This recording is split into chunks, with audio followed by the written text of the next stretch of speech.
రీసెంట్‌గా కడప అయితే వెళ్ళాను. మా సీనియర్‌ది మ్యారేజ్ వెడ్డింగ్ ఇన్విటేషన్ మనకొచ్చిందనమాట. సో, నేను హైదరాబాద్ టు కడప అయితే వెళ్ళాను. సో, వెళ్ళంగానే నాకైతే మార్నింగ్ టైమ్ అక్కడ కారం దోస బ్రేక్‌ఫాస్ట్ ఇచ్చారు, ఇడ్లీ ఇచ్చారు, అలాగే గారె అండ్ అలాగే గులాబ్ జామున్ వచ్చారు.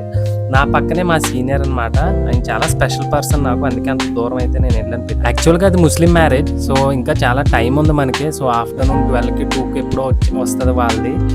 సో, ఈ లోపల ఏం చేద్దాం, నేను మార్నింగే దిగిపోయాను కదా అని చెప్పేసి అక్కడున్న ఇంకా ఫ్రెండ్స్ వచ్చారు మాతో పాటు.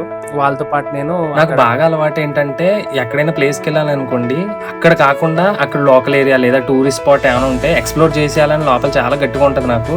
సో, ఇంకా మ్యారేజ్‌కి టైం ఉంది కదా అని చెప్పేసి నేను మా ఫ్రెండ్స్ని డిస్కస్ చేసి దగ్గరలో ఏముందని చెప్తే అక్కడ కోదండరామస్వామి టెంపుల్ ఉంది, ఒంటిమిట్ట అని చెప్పేసి, ఊరి పేరు ఒంటిమిట్ట.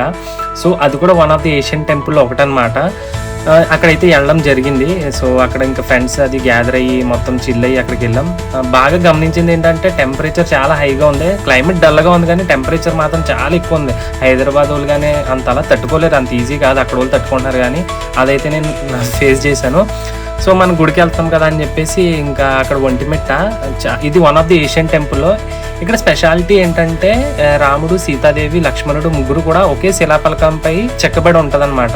అలాగే ఇక్కడ ద్వారాలు చూసారు కదా, చాలా హైట్, నాకు తెలిసి ఒక 50 అడుగుల హైట్ ఉంటుంది ఇది. సో, ఇది one of the Asian temple. రెండోది ఏంటంటే కోదండరామస్వామి టెంపుల్ చాలా అంటే పురాతనమైనది అని చెప్పేసి ఇక్కడ ఉంది. ఇక్కడ రాముడు, లక్ష్మణుడు, సీతామాత ఒకే చోట ఉంటారు కానీ హనుమంతుడు మాత్రం విగ్రహం సెపరేట్గా పెట్టారు. అది మనకు తెలియదు అక్కడ స్టోరీ ఏంటన్నది కోదండరాముడిది. మేము వెళ్ళంగానే కొంచెం రష్ అయితే ఉంది కానీ మొత్తం మీద దర్శనం అయితే తీసుకున్నాం. దర్శనం అది బాగానే జరిగింది. ఎంచక్కా వెళ్ళాం, దర్శనం జరిగింది మంచిగానే. అండ్ రిటర్న్ బ్యాక్ కూడా అయిపోయాం అదే టైంలో కూడా. ఆ లోపలైతే ఇక్కడ రంగమండపం ఇదైతే చాలా బాగుంది. కడప ఊరు నుంచి ఒక 20 కిలోమీటర్స్ లోపలికైతే ఉంది ఇదంతా. మధ్యలో మొత్తం అంతా మనకి కొండదారిలా ఉంటుంది. బై కార్ వెళ్ళాం, ఏసీ ఫుల్గా పెట్టుకున్నా కూడా ఎంత హీట్ ఉందంటే అక్కడ చాలా వేడిగా ఉంది. బాగానే జరిగింది, మొత్తం మీద దర్శనం బాగానే జరిగింది. దర్శనం చేసుకుని బయటకు వస్తుంటే ప్రసాదం పెడుతున్నారు. సో, ఎందుకు మిస్ అవ్వడం అని చెప్పేసి ప్రసాదం కూడా తీసుకున్నాం. సూపర్ టేస్ట్ ఉంది ప్రసాదం కూడా. నియర్ టు అన్నవరం ప్రసాదంలో ఉంది కానీ బాగుంది.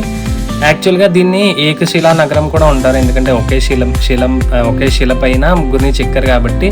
రెండోది ఏంటంటే హనుమంతుడి విగ్రహం ఈ మండపంలో అంటే ఈ గోపురంలో అలాగే ఈ ప్లేస్లో ఉండదు, ఈ టెంపుల్లో.